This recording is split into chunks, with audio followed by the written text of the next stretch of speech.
قلب میں سوز نہیں، روح میں احساس نہیں، کچھ بھی پیغام محمد کا تمہیں پاس نہیں۔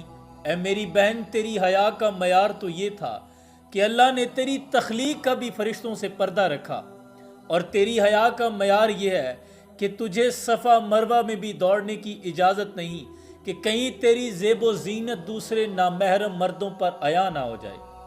اگر کعبے کا امام بھی ہو، کوئی مجدد بھی ہو، اگر صفا مروہ پہ نہ دوڑے تو حاضری مکمل نہیں ہوتی، لیکن تجھے وہاں بھی دوڑنے کی اجازت نہیں۔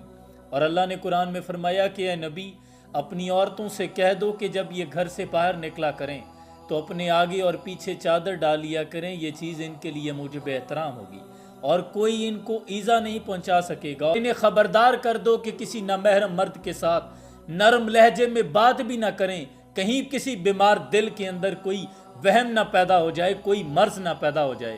اتنے لوگوں کے سامنے آپ کس نبی کی شان بیان کر رہی ہیں؟ وہ جنہوں نے دشمن کی بیٹی بھی اگر بارگاہ میں لائی گئی تو حاتم طائی کی بیٹی کی سر پر بھی آپ نے چادر دی، اور کسی نے کہا یہ تو دشمنوں کی بیٹی ہے، حضور نے فرمایا بیٹی تو ہے۔ وہ جن کی بیٹی کی حیا کا معیار یہ ہے کہ روز محشر اللہ تمام انبیاء اکرام، تمام ملائکہ سمیت پوری امتوں کو یہ حکم ہوگا کہ خبردار اپنی نگاہوں کو نیچا کر لیں۔ پردے کی وارث فاطمہ گزرنے لگی ہیں، وہ جن کی یہ وصیت تھی میرا جنازہ بھی رات کی تاریکی میں لے کے جانا، کسی نامحرم کی نظر نہ پڑے۔ ام خلاد یاد آ گئی، جوان لخت جگر جنگ میں شہید ہو گیا۔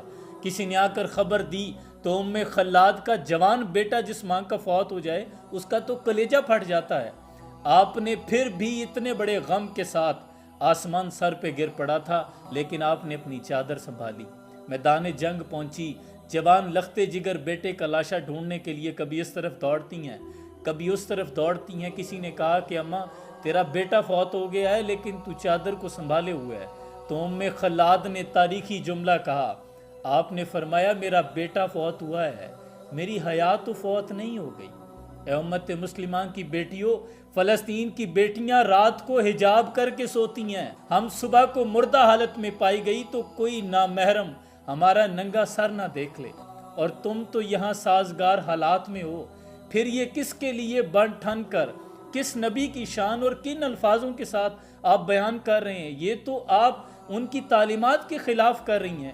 وہ جو ان کی بتائی ہوئی حدود تھی، آپ ان کو پامال کرنے کے بعد آپ یہ سمجھ رہی ہیں کہ ہم اپنے نبی کو خوش کر رہی ہیں، یہ تو الٹا ان کے دل کو آپ ایذا پہنچا رہی ہیں۔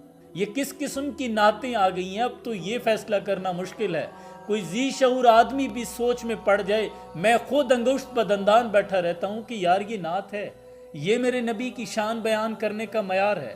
نعت لکھنا تلوار پہ چلنے کے مترادف ہے، حمد لکھنے سے زیادہ مشکل ہے۔ نعت تو وہ ہوتی ہے جس کو سننے کے بعد آپ کے قلب و ارواح میں ایک درد کا احساس پیدا ہو، آپ کو اپنے نبی کی اس قدر یاد آئے کہ آپ ان کی تعلیمات اور اس سانچے میں ڈھلنے کی جستجو کریں۔ تجھے تو سجنے کی ضرورت ہی نہیں بنت ہوا، تجھ پہ تو سجتی ہے حیا بھی کسی زیور کی طرح۔ اس نصیحت کو دل کے کانوں کے ساتھ سننا، کیونکہ اللہ قرآن میں فرماتا ہے نصیحت کرتے رہو، نصیحت مومنوں کو فائدہ دیتی ہے۔ میرا مقصد صرف اور صرف یہ ہے کہ اپنی نبی کی شان کو پہچانو۔ ہم نے ہمارے کردار سے نظر آنا چاہیے کہ ہم عاشق رسول ہیں، کسی کو بتانا نہ پڑے۔